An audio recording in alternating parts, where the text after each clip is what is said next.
aujourd'hui, ça va porter sur l'intelligence artificielle en industrie. Donc je vais vous présenter un peu ce que ça veut dire une intelligence artificielle. Aussi, je vais vous donner quelques exemples concernant l'IA et en respectant le plan déjà suivant. Donc je vais vous présenter les concepts et les enjeux en industrie.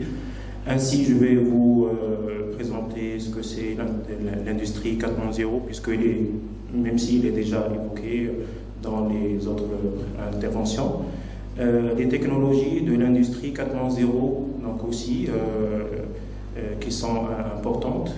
Parmi ces technologies-là, on trouve l'intelligence artificielle, que je vais détailler un peu aujourd'hui, concernant les sous-domaines de l'intelligence artificielle, à savoir par exemple le machine learning, le deep learning. Donc ce sont des sous-domaines aussi à comprendre et à savoir. Je vais aussi vous présenter les frontières de l'intelligence artificielle. Aussi bien qu'on comprend l'intelligence artificielle, on doit comprendre aussi ce que n'est pas une intelligence artificielle. Et aussi, je vais vous présenter le futur de l'intelligence artificielle, quelques nouvelles technologies qui sont ajoutées à l'intelligence artificielle dans ces dernières années. Parmi les enjeux dans l'industrie, donc il y a le premier enjeu, c'est la digitalisation. Donc digitalisation, la dimension technologique, la mise à jour des compétences, ça c'est très important au sein de l'industrie. Organiser des formations pour l'employé de l'entreprise pour qu'il soit adapté aux nouvelles technologies, ça c'est très intéressant. Le coût, la production, les relations clientèle aussi, en utilisant l'intelligence artificielle, on peut résoudre le problème des besoins de clients. Les conditions de travail et sécurité, le taux de disponibilité des équipements, c'est ce que M. Midawi a bien expliqué. Et aussi l'aspect éthique et la confidentialité des données, c'est aussi très important parce qu'on ne peut pas avoir ici toute la donnée de manière facile. Donc il y a l'aspect de confidentialité et d'autres enjeux. Donc l'industrie 4.0, je ne vais pas entrer dans les détails, c'est déjà évoqué dans les autres interventions. Donc maintenant on parle de l'industrie 4.0, 5.0. Donc concernant le 4.0, ça inclut les différentes technologies. L'Internet des objets, le Big Data, le Cloud Computing, d'autres technologies. Donc l'objectif de l'industrie 4.0, principalement, ça réside pour répondre aux besoins du marché avec la façon la plus adaptée, optimale, correcte et automatique aussi. Donc on va essayer d'automatiser un peu les tâches. Parmi les technologies que je trouve dans l'intelligence, dans l'industrie 4.0, donc il y a ce qu'on appelle la robotique collaborative, le cobot, la réalité augmentée, le cloud computing, l'internet des objets, big data, intelligence artificielle, machine learning. Donc après, concernant l'intelligence artificielle, parmi les avantages, je trouve l'intelligence artificielle partout dans les entreprises, surtout en industrie. Donc, il y a des domaines dans lesquels l'application de l'intelligence artificielle se font le plus remarquées. Donc, l'industrie pharmaceutique, l'agroalimentaire, le domaine de l'automobile.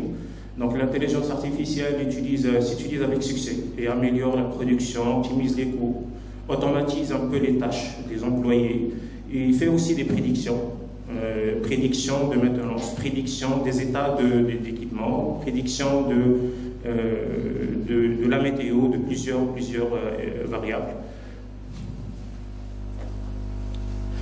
La question qui se pose, pourquoi on utilise l'intelligence artificielle? Donc pour répondre à cette question, je dois aussi comprendre qu'est-ce que c'est l'intelligence artificielle. Et de ce fait, je dois aussi poser une autre question. Qu'est-ce que l'intelligence? Donc l'intelligence, selon Darwin, donc il a dit que l'intelligence, c'est s'adapter au changement. Donc s'il y a un changement dans l'entreprise, dans l'environnement, donc je vais essayer de trouver les moyens pour s'adapter au mieux. Et s'adapter selon Kahneman, selon Daniel Kahneman, c'est Nobel 2002, qui a dit que s'adapter, c'est prendre des décisions. Donc prendre une décision, que ce soit mauvaise ou bonne, dans notre cas, donc il doit prendre ici des décisions bonnes. Donc il a, pour Daniel Kahneman, donc il a supposé qu'il y a deux systèmes. Donc le premier système, c'est lorsqu'il va penser rapidement, dans le cas des dangers, dans les cas il doit prendre des décisions rapides. Et dans le deuxième système, donc il va prendre son temps, il va analyser ses données, et après il va prendre sa décision en fonction de peut-être des avis des autres, peut-être sa décision il va être aussi biaisée par d'autres avis. Et c'est ce qu'on appelle l'heuristique de décision. Donc le problème qui se pose dans les deux cas, c'est ce qu'on appelle l'incertitude de futur. Donc on n'a pas une idée sur ce qui va venir dans le futur. Donc c'est pour ça que à chaque fois on doit calculer des probabilités pour qu'un événement se produise dans le futur. Donc c'est pour ça que pour prendre la bonne décision et dire voilà cette méthode ou cet algorithme il fonctionne très bien, donc je dois avoir le savoir. Donc pour avoir le savoir, donc je dois avoir la donnée. Je dois posséder de la donnée. Donc il y a la donnée va passer par plusieurs étapes. Donc en commençant par une donnée qui est brute, et après je vais utiliser ces données-là dans des informations. Donc dans ce cas, je parle d'une information qui sera utilisée. Lorsque je peux assimiler l'information, je parle de la connaissance. Et lorsque j'utilise cette connaissance dans la pratique, je parle de la compétence. Et lorsque cette compétence-là est utilisée dans un domaine d'application, là je parle du savoir. Et le savoir ici, c'est ce qui va m'aider pour prendre la décision et pour que la machine va m'aider à prendre cette décision.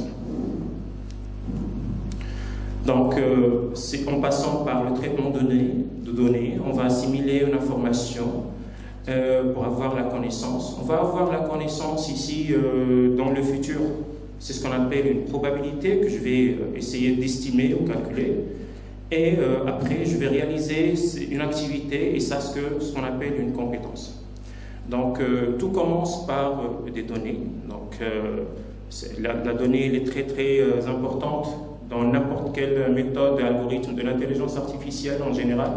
Donc, je dois avoir une très grande quantité d'informations pour que je puisse appliquer une intelligence artificielle. Donc, la donnée, c'est la quantité de données qui est produite. Donc, ça, c'est une statistique des années 2018. Donc, maintenant, la donnée qui circule sur Internet, donc, il y a à peu près 33 zeta-octets. Dans les années 2025, ça peut aller jusqu'à 175 zeta-octets. Prenons juste l'exemple de Google, par exemple, il détient un peu 30 à 50 milliards de pages lors d'une recherche sur Internet. Donc là, je parle de l'index de recherche. L'index, c'est lorsque vous cherchez un mot-clé, par exemple, vous tombez sur plusieurs pages suggérées par Google. Donc le nombre de pages, donc, ça peut aller jusqu'à 30 à 50 milliards de pages. Et juste un seul index, donc il a comme taille juste une page proposée, donc il peut aller jusqu'à des 100 millions de gigaoctets. Donc ça, c'est des données qui peuvent être utilisées par Google, par exemple, dans le cas de la publicité ciblée. Par exemple, Google il va analyser les besoins des clients qui ont accédé, par exemple, au moteur de recherche à travers des formulaires que le client va remplir, ou bien à travers les cookies qui sont intégrés sur le navigateur. Donc, Google il va analyser les données, il va proposer des services en fonction des données des clients, en fonction des questions peut-être après que Google ou une autre entreprise va poser aux clients. Ça sera comme un formulaire, par exemple, qui sera rempli en ligne concernant pour répondre aux besoins de clients, ce qu'on appelle les chatbots, donc les robots de conversation qui sont toujours utilisés actuellement. Donc, la science qui permet l'analyse de données et la collecte de données, ce qu'on appelle la data science. Donc, dans le domaine de data science, je trouve des métiers comme les data scientists, data architects, data analytics. Donc, ce sont des métiers, des nouveaux métiers qui sont apparus avec l'apparition de l'intelligence artificielle et l'analyse de données. Donc, le data science, son rôle, c'est produire des méthodes pour automatiser autant que possible et trier et analyser des données afin d'extraire des informations utiles. Donc ça, c'est le rôle de la personne qui va essayer d'analyser nos données, soit en ligne, soit en utilisant des plateformes, des méthodes. Donc, et après, ces informations-là, ils vont être utilisées par les algorithmes d'apprentissage automatique, ce qu'on appelle le machine learning. Donc, ces méthodes-là, juste à titre d'information, data science ici, il est intersecté avec plusieurs autres domaines, l'informatique, les mathématiques, statistiques, la partie connaissance. Aussi, data science, il est très utilisé dans le domaine de l'intelligence artificielle et il est utilisé en grande partie dans le domaine de machine learning et deep learning.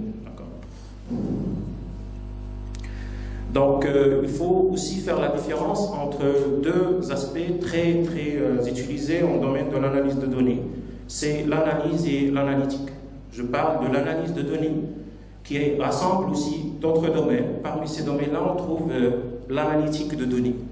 Donc, analyser une donnée, c'est le fait de collecter, raffiner, stocker, analyser et partager ces données-là.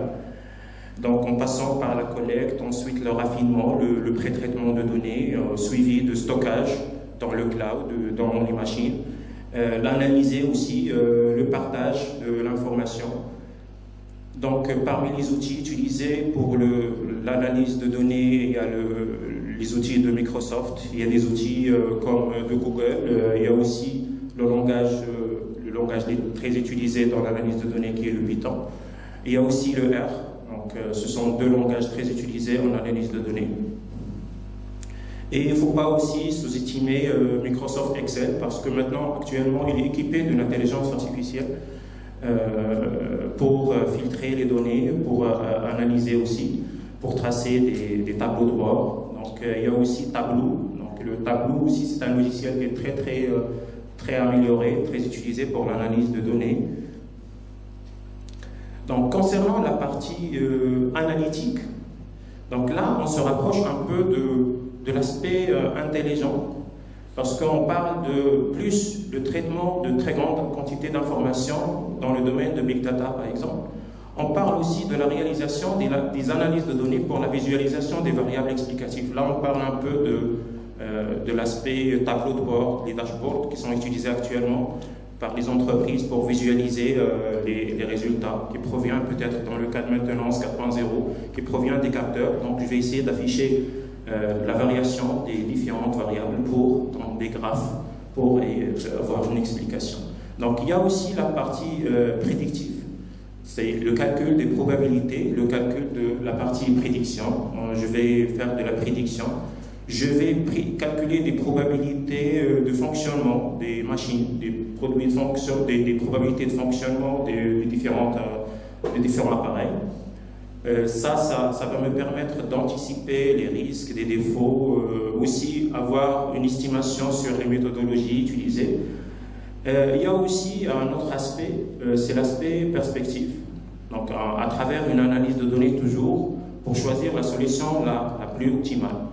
Donc, c'est ce qu'on appelle les systèmes de recommandation qui sont utilisés actuellement par différentes plateformes. Ça permet, en analysant les données, de proposer quelle est la solution optimale. Donc ça va aider beaucoup dans le processus décisionnel pour avoir ce qu'on appelle l'aide à la décision. C'est un domaine qui est très prometteur. Donc après, parmi les outils qui sont utilisés pour l'analytique de données, aussi l'analyse, parce que l'analytique fait partie. Donc le Power BI, le Jupyter, QClick, TIBCO, donc surtout Jupyter, actuellement il est très utilisé dans l'analyse de données, aussi dans les algorithmes d'intelligence artificielle. Jupyter, c'est l'abréviation de Jupyter, donc c'est Julia, Python et R. Donc il y a 3 langages qui sont déjà intégrés dans la plateforme. Un développeur ou un ingénieur IA, donc il peut facilement utiliser les bibliothèques de Python pour programmer des algorithmes, des méthodes d'intelligence artificielle au sein de cette plateforme. Donc l'intelligence artificielle en général, c'est donner aux machines la capacité de raisonner comme un être humain, donc ce qu'on appelle l'imitation. Donc la machine, il va essayer de faire à peu près la même chose que l'être humain, mais en utilisant des algorithmes, des méthodes d'intelligence artificielle. Le IA ici, c'est un processus qui simule l'intelligence humaine pour traiter une énorme quantité de données. Ça, c'est la clé pour avoir un bon algorithme et une bonne méthode que je vais appliquer en intelligence artificielle. J'ai besoin de très grandes quantités d'informations. Donc, je vais calculer les probabilités, je vais faire des prévisions, je vais faire des systèmes de recommandation. Et cela, bien sûr, va beaucoup me faciliter la tâche d'optimisation pour augmenter l'efficacité, pour minimiser le coût, etc. Au niveau opérationnel, pour les entreprises, l'IA correspond à un ensemble de technologies basées principalement sur le machine learning, deep learning, parce qu'on a dit tout à l'heure que ce sont deux sous-domaines de l'intelligence artificielle. Le machine learning, ce qu'on appelle l'apprentissage automatique. Deep learning, c'est l'apprentissage profond, on va les détailler après. Ce sont deux domaines qui sont actuellement très utilisés dans le domaine de l'intelligence artificielle, en partie, et qu'on va détailler par la suite. Parmi les applications de l'industrie 4.0, donc on trouve plusieurs types d'applications. La robotique, la reconnaissance faciale, la reconnaissance d'objets, la partie formation, ce qu'on appelle le e-learning, donc les applications web, la partie construction, maintenant on parle de la construction 4.0, la partie navigation autonome des voitures, etc. La partie transport intelligent, lorsqu'on va injecter des capteurs dans les voitures, etc. pour faire le suivi ou bien pour détecter peut-être la surcharge, par exemple, etc. Donc il y a d'autres domaines, par exemple diagnostic, prédiction, donc ce sont des domaines qui interviennent dans l'intelligence artificielle. En parlant du machine learning, donc il y a 3 types principaux de l'apprentissage automatique. Il y a ce qu'on appelle l'apprentissage supervisé, il y a l'apprentissage non supervisé, et il y a l'apprentissage par renforcement. L'apprentissage supervisé, lorsque je connais déjà la sortie, ça veut dire que je vais faire l'apprentissage pour la machine, et lorsque je vais utiliser des données, je connais déjà, je vais apprendre à la machine de reconnaître par exemple des objets, de faire l'apprentissage, mais en même temps je connais déjà ce qu'on appelle l'étiquetage. Je vais étiqueter les données et je vais essayer en même temps de faire un peu un rapprochement entre la sortie qui est l'étiquette et la sortie calculée par différents algorithmes qu'on va voir par la suite. Donc dans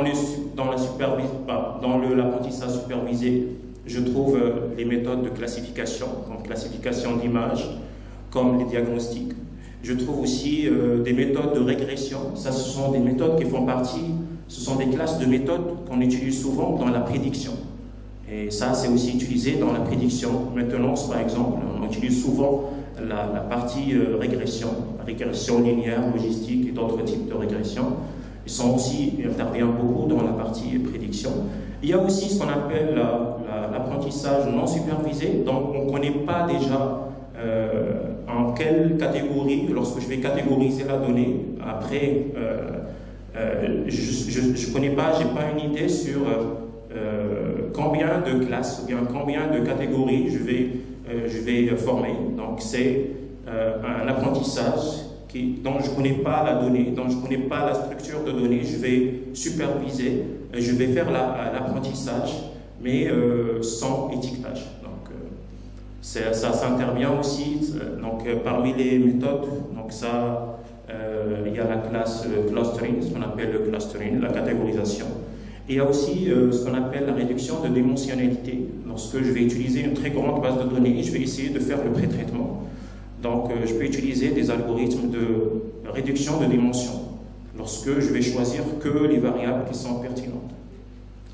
Et il y a aussi, dernière catégorie, c'est l'apprentissage par renforcement. Et ça, c'est un apprentissage qui se base sur beaucoup de tests. Donc, je vais faire beaucoup de tests pour faire apprendre à la machine que c'est à travers le test que le modèle, je vais le mettre à jour. Ça, c'est utilisé pour la navigation robotique, l'acquisition de la connaissance, aussi dans les jeux vidéo, par exemple, qui sont beaucoup aussi utilisés.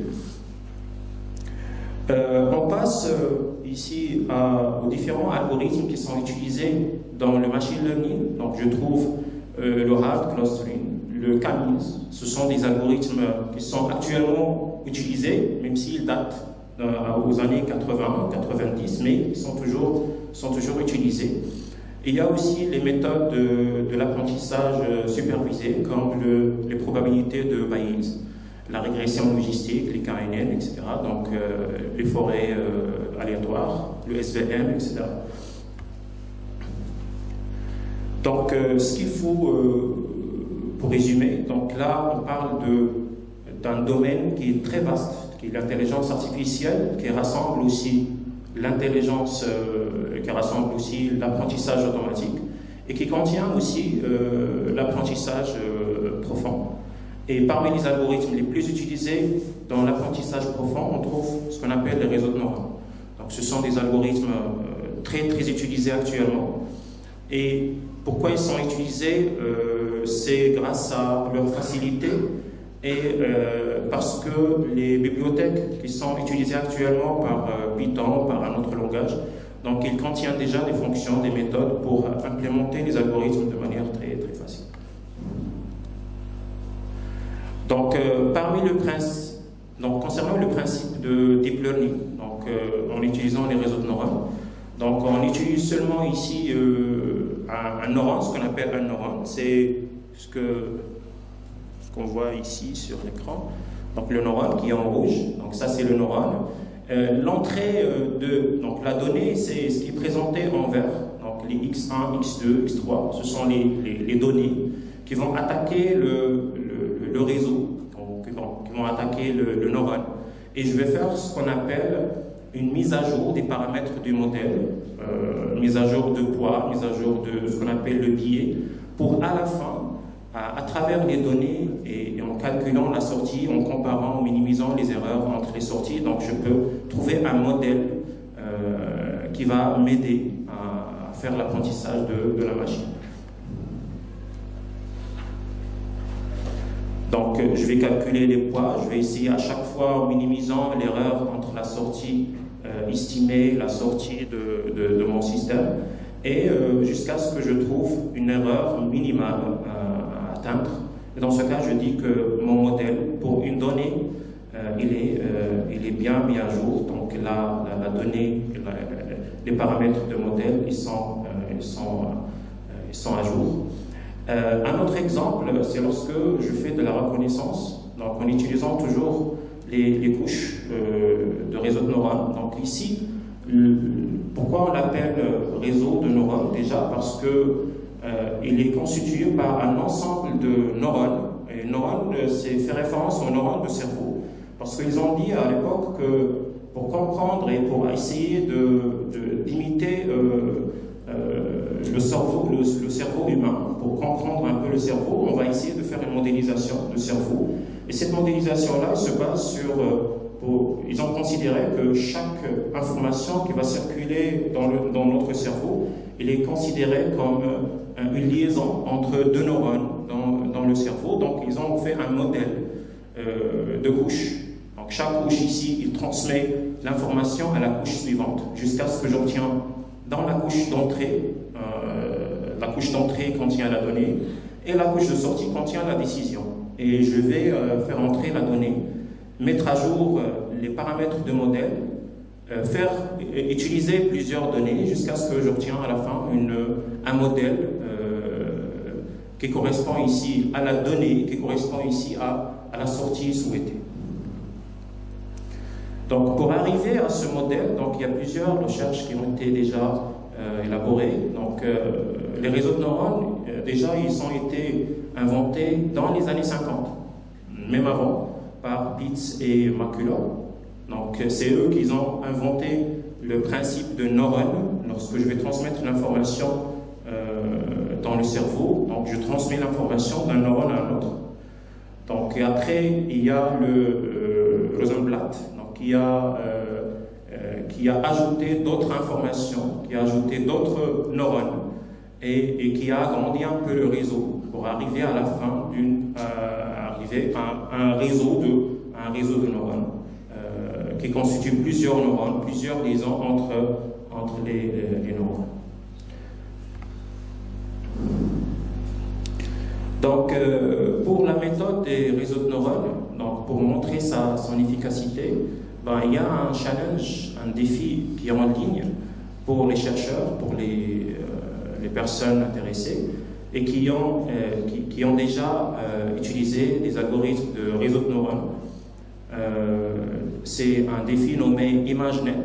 Donc c'est un ensemble d'images que je vais classifier. Donc classification d'images avec ici 14 millions d'images avec 22 000 catégories. Donc je vais essayer d'utiliser toutes ces données-là par un algorithme d'apprentissage automatique pour essayer d'augmenter ce qu'on appelle le taux de reconnaissance, bien le taux de la bonne classification. Parmi les algorithmes les plus classés maintenant, c'est le Basic L.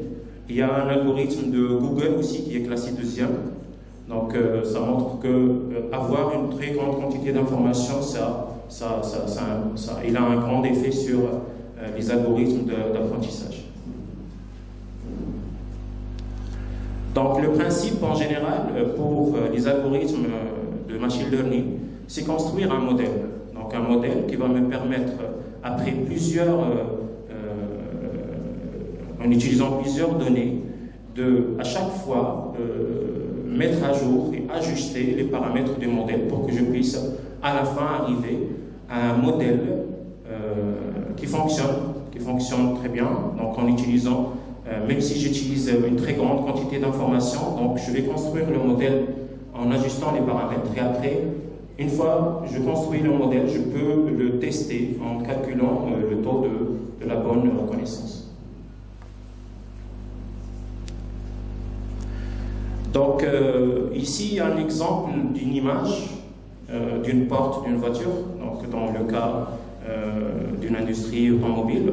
Donc, il arrive à partir des images, par exemple, où il y a des défauts, classifier les images en fonction de ces catégories de défauts.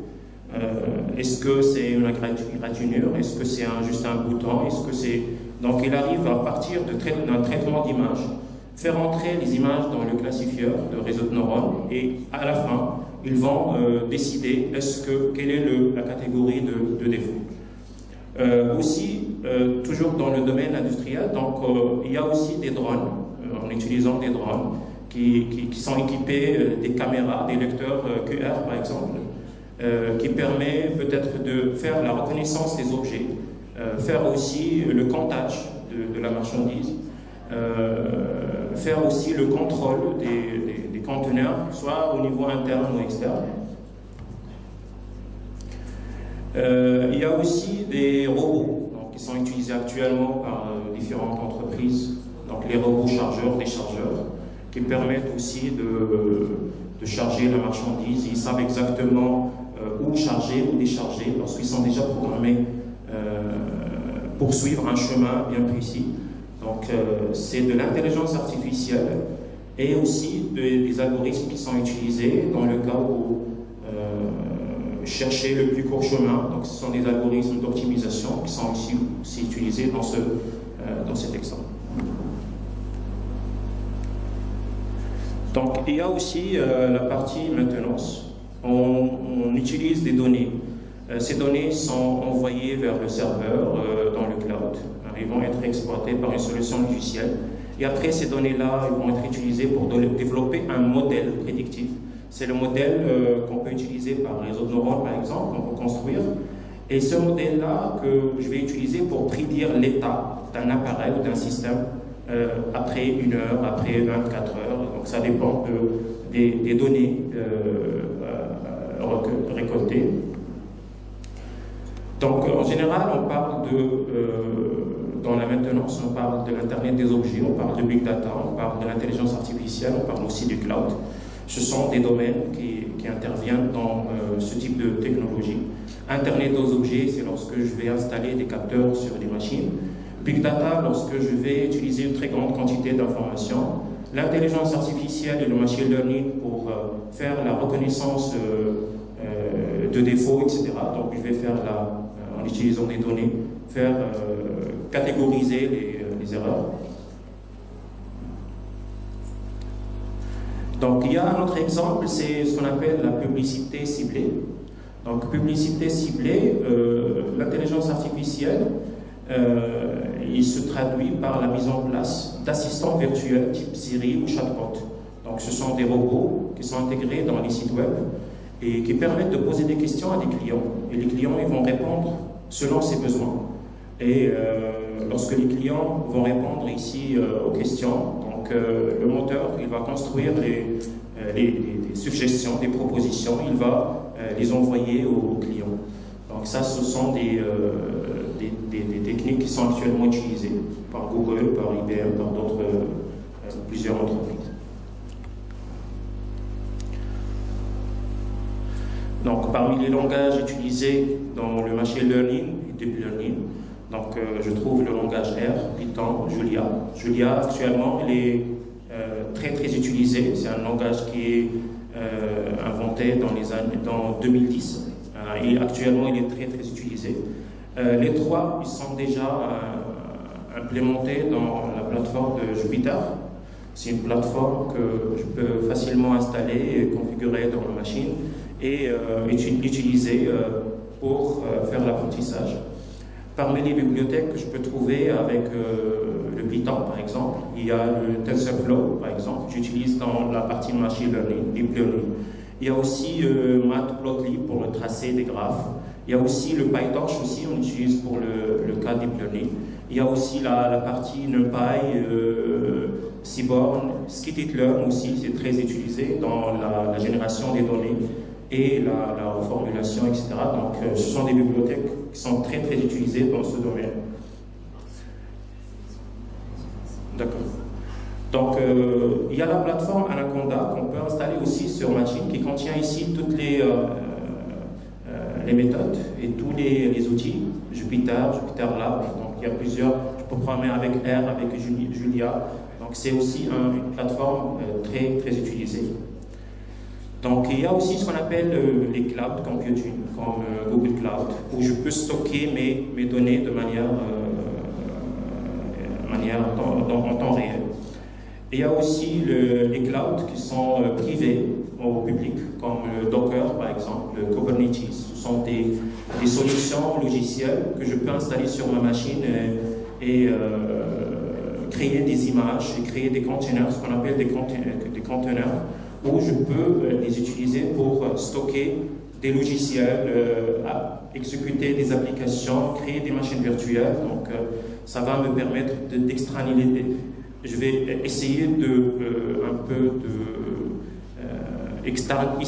externaliser. Quel est le mot? Externaliser. Oui, merci. Externaliser ici un peu les services et les logiciels et les machines virtuelles.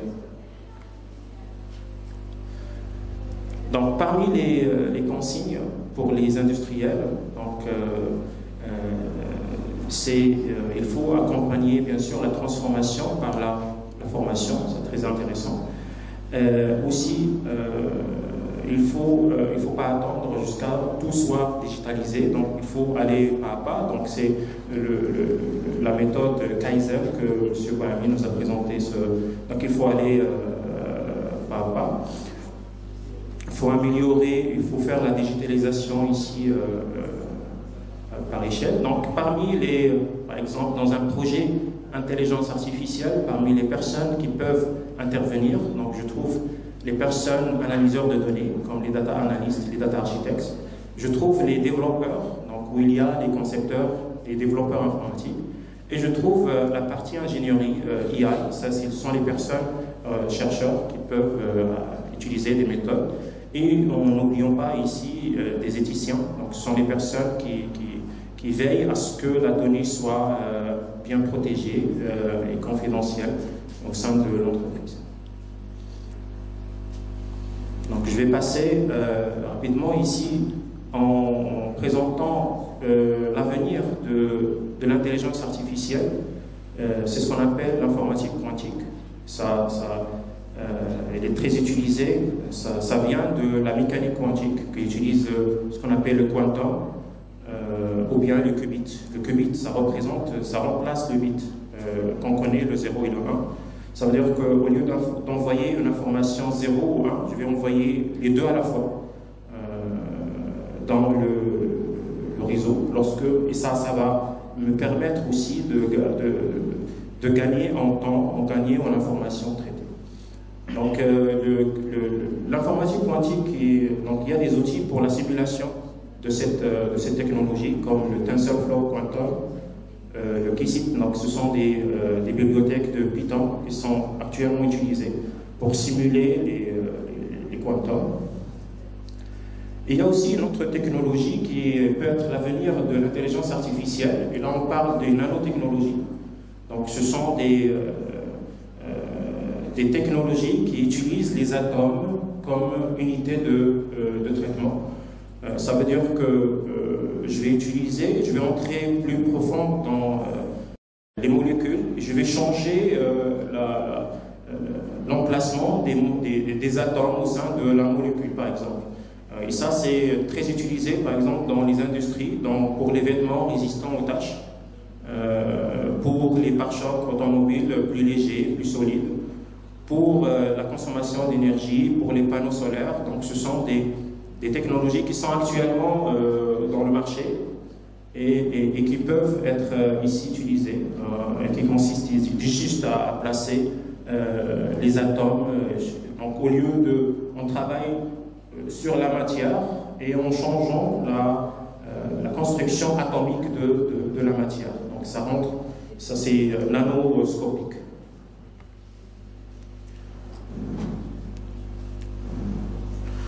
Donc parmi les avantages de l'intelligence artificielle, donc il permet de consacrer plus de temps pour la création, l'innovation. Lorsque l'on crée des machines intelligentes pour automatiser des tâches, donc on donne plus de temps pour l'innovation. Et aussi, ça permet aussi de jouer aussi un rôle sur le développement durable dans le cas de préservation des océans, etc. Voilà, c'est bon. Donc, j'ai terminé.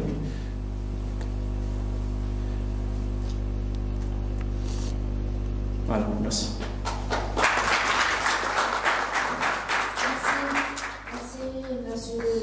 Professeur Anisral, pour votre présentation qui était très claire, très riche en informations. Maintenant, on va passer pour voir si on a des questions, bien sûr, dans la salle. Oui. En tant qu'étudiant, futur ingénieur de l'école américaine de l'ingénierie, on vous remercie, monsieur, pour votre intervention, qui est riche en informations, claire et bien présentée. Je remercie les organisateurs qui ont fourni un grand effort aujourd'hui, et aussi tous les professeurs et chercheurs qui ont assisté cette journée. Je vous demande, monsieur, de me donner un conseil concernant le contrôle de l'utilisation de l'intelligence artificielle dans notre vie personnelle et professionnelle. De l'intelligence artificielle dans notre vie professionnelle et personnelle. Bon, avec les nouvelles technologies qui sont apparues actuellement, et comme vous avez déjà entendu parler de ChatGPT et moteurs de conversation qui réduit largement notre apprentissage. Donc, le conseil que je peux donner, c'est de les utiliser à fond, mais en essayant de voir de manière positive. En fait. Merci beaucoup. évoqué qu'on va essayer d'imiter le raisonnement humain, etc. Alors, déjà ici, j'imagine qu'il y a le côté neurosciences, les sciences cognitives, etc., qu'on introduit certainement. Alors, ma question, est-ce qu'on va aussi aller chercher l'intelligence des plantes, des fleurs, des animaux? Est-ce que ça existe? À vrai dire, non. Pour faire des tâches qui sont proches de la partie, des tâches qui sont réalisées par l'être humain, côté conscience, etc. Mais à mon avis, je ne peux pas programmer la machine, par exemple, juste pour l'être humain, je ne peux pas programmer la machine, par exemple, pour avoir des émotions, par exemple. Ça, c'est la chose que je ne peux pas faire avec la machine. Donc, côté machine, ce sont des choses que je ne peux pas faire. Donc, pour les animaux, les plantes, donc, je ne pense pas que... Il y a l'intelligence artificielle utilisée dans l'agriculture, etc. Donc, j'imagine qu'ils ont la connaissance sur le comportement, etc. Oui, j'ai la donnée qui va me permettre de voir comment les plantes et comment dans les industries, les appareils fonctionnent. Donc je vais récolter la donnée, je vais la traiter, et après je vais construire des modèles pour faire apprendre la machine et calculer par exemple les probabilités, prédire des phénomènes, etc. C'est ça.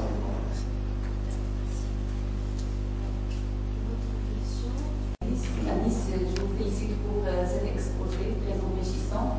Je voudrais vous demander, vu l'évolution remarquable que connaît effectivement l'intelligence artificielle, est-ce qu'il y a un risque de perte de contrôle par l'humain? Est-ce que l'intelligence artificielle pourrait un jour, peut-être que c'est de la science-fiction maintenant, mais tout ce qu'on vit aujourd'hui, c'était de la science-fiction il y a longtemps. Donc, est-ce qu'il y aura un risque de perte de contrôle? Je ne pense pas. Lui qui programme, c'est lui qui réalise des modèles pour l'apprentissage. Donc il y a un risque lointain que on perd le contrôle. Donc c'est l'être humain qui contrôle le tout. Donc je ne pense pas que ça va être le cas. Je vous donne un exemple quand même. Par exemple, si j'utilise l'intelligence artificielle pour diriger par exemple une centrale nucléaire, est-ce qu'il y aura un risque? Est-ce qu'on doit avoir peur si cette intelligence artificielle contrôlera un jour une centrale nucléaire de part entière? Par exemple? Oui, tout simplement non, parce que la prise de décision, c'est pas la machine qui prend la décision. La machine, il aide à la prise de décision.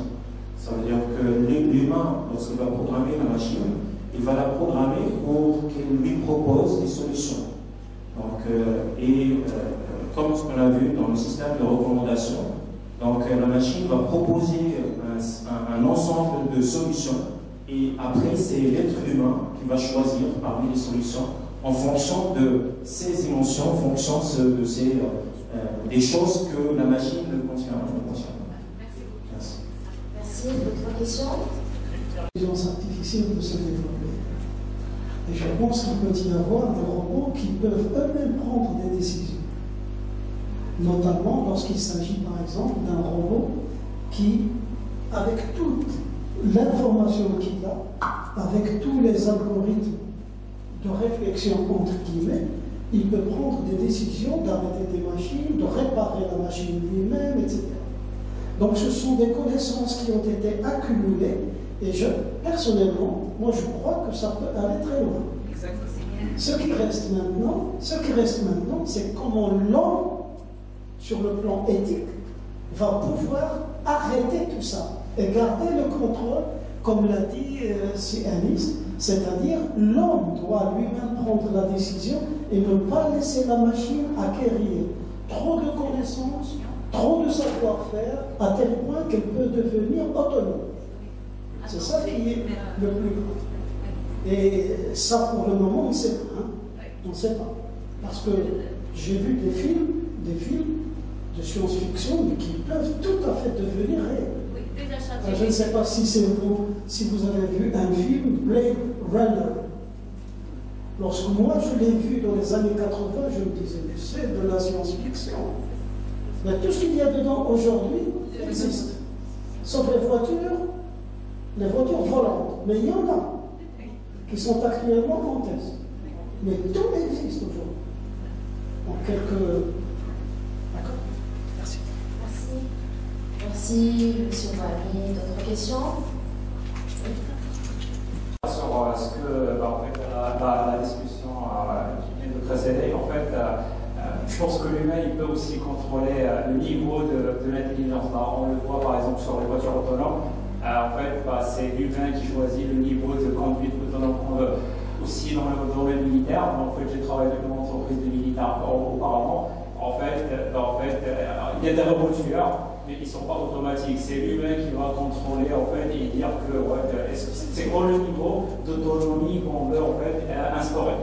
Et en fait, j'ai une petite question pour vous, professeur Anis. En fait, vous avez présenté la roadmap de l'IA. En fait, on a vu que ça commence dans les années 50, et puis en fait, il y avait des inventions dans les années 60, 70, etc. Et puis là, on est en 2022. Et en fait, au cours de cette évolution-là, il y avait beaucoup d'hivers. Il y avait des hauts et des bas. En fait, il y avait 2 hivers auparavant. Le premier hiver, c'était le manque de ressources de calcul. Et le deuxième hiver, c'était le manque de données pour alimenter les algorithmes de machine learning et d'intelligence artificielle. Alors, selon vous, selon votre expérience, est-ce qu'en fait, on est affronté, est-ce qu'il y a quelque chose qui nous attend dans les années à venir? Un autre hiver ou un autre bas qui nous attend?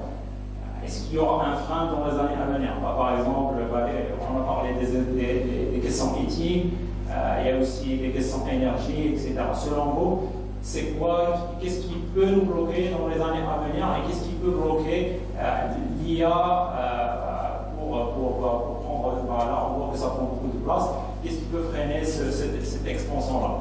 Merci pour la question. Le seul frein dont vous avez évoqué, donc, il intervient beaucoup dans la partie intelligence artificielle. Parce que si je travaille dans une entreprise et je n'ai pas la donnée, je ne peux pas faire de l'intelligence artificielle. Donc ça, c'est le problème qui peut freiner dans l'avenir l'intelligence. Mais sinon, je ne pense pas qu'il y a un autre facteur qui peut intervenir dans ce sens. C'est pour l'optimisation, par exemple, la proie, etc.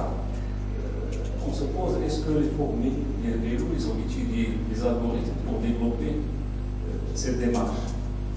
Certains n'ont pas.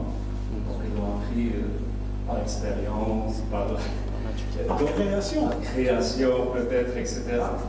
Mais j'ai lu un article, c'est-à-dire le matériel utilisé actuellement, si on veut l'utiliser, c'est-à-dire les composants électroniques, etc., pour créer un cerveau humain, toute la matière vers la planète ne suffira pas. Ça veut dire que si on veut aller plus loin dans l'intelligence artificielle, peut-être qu'il faut passer à la matière biologique, vivante. Alors c'est là où peut-être l'intelligence artificielle va être très développée. Oui, parce que déjà, là, on est juste dans la phase de ce qu'on appelle l'intelligence artificielle faible. Ça veut dire que toujours l'être humain il est plus fort. L'intelligence artificielle forte, c'est lorsque la machine va se dépasser l'être humain. Et ça, je pense, à mon avis, c'est très peu probable. Donc,